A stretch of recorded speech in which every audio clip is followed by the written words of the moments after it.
I wanted to show some of Charmaine's practice in here, and I'm going to show some of your other images too. So hold on here. Let's scroll. So Charmaine said, I still need to tackle my nemesis, negative space. So we'll talk about that too. But I wanted to look through some of these drawings. So personally, I was very drawn to this hand in the top right. And Charmaine says that was her favorite too. One reason I like it so much, these are contour hands, right?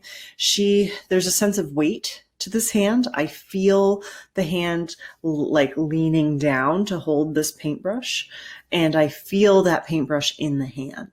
So isn't it amazing with simple lines and practice how we can convey that feeling of weight? Because really think about what you're trying to do when you're drawing anything from reference in life. You want to have a sense of weight and physicality and real three-dimensional presence on your two-dimensional surface.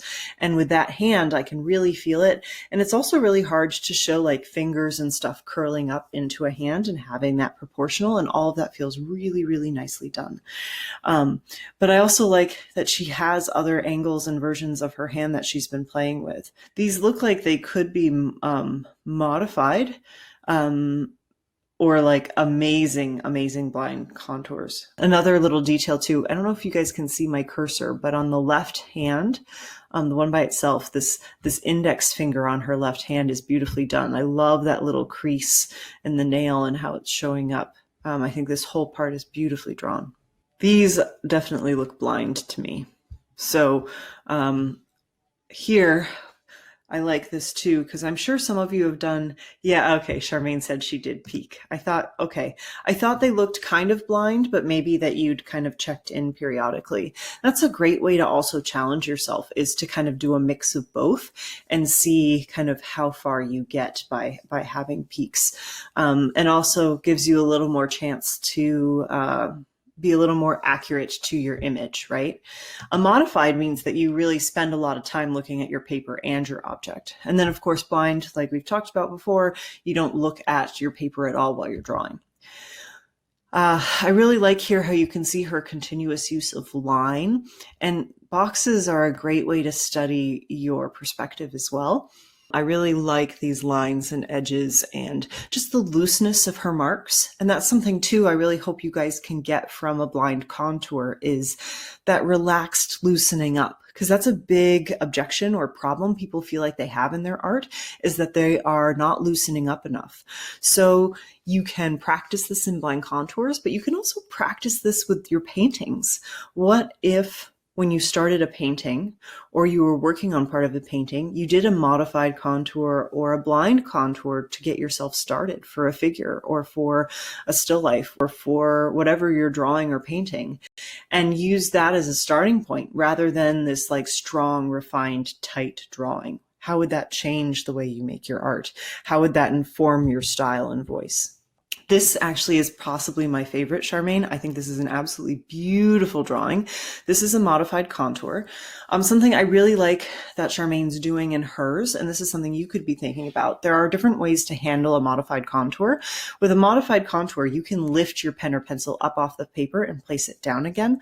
But what I really like about Charmaine's is she didn't do that. She made sure, not too much anyways, but she made sure her pencil followed through areas. So on this fruit, you have these beautiful lines bringing you to different parts of the fruit. And then, like there's something just so lovely about these marks and how the leaves work together around the bowl. I also feel like she's channeling Cezanne a little bit here, because we have some plain stuff going on. So like the angle of the bowl seems a little more open. We're not quite sure how those plants fit into the space because it is contoured, so it's flat. I think this is a beautiful standalone drawing and could be an artwork someone frames. I also think, though, you could finish this piece out with washes of loose watercolor on top of these pencil lines and having that play together. And have kind of even the watercolor bleed over and around some of the images and have some strong, bold colors. I think this would be a beautiful painting. I would totally put it in my kitchen. Charmaine says Cezanne is one of my favorite subconscious influence. Could totally be the case. I totally feel like you're channeling him in this.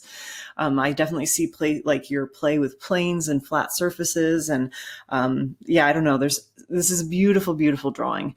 And I'm saying this in part because it's true. But I also want you guys to see that even exercises, even activities where you don't intend it to be a finished artwork can sometimes be a finished artwork. We can feel like if it's too easy or too fun, that then it's not a finished artwork and it's not good enough. But sometimes that's where your best art shows up. The artwork that I got into the Smithsonian took me 4 hours and I did no planning. I just painted. That was one of my easiest paintings. Now, like Barbara, I stitched Barbara.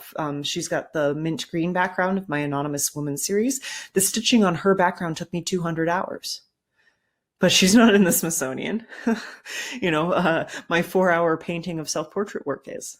So understand that the time you spend on something and your intention for the work doesn't always mean it doesn't turn into something that couldn't be framed or sold. Again, up to you. I don't think anyone should feel like they have to sell their work either. And you don't have to justify making your work feeling like that it's only worth making if you sell. But I want you guys to see that there is value in what you're doing now, and there's some real beauty to this. Charmaine says, I like that idea, Carrie. May have to get out the watercolors. Oh, please do. If you do, let me know. Please post it to the group. I think this could be a beautiful, beautiful work.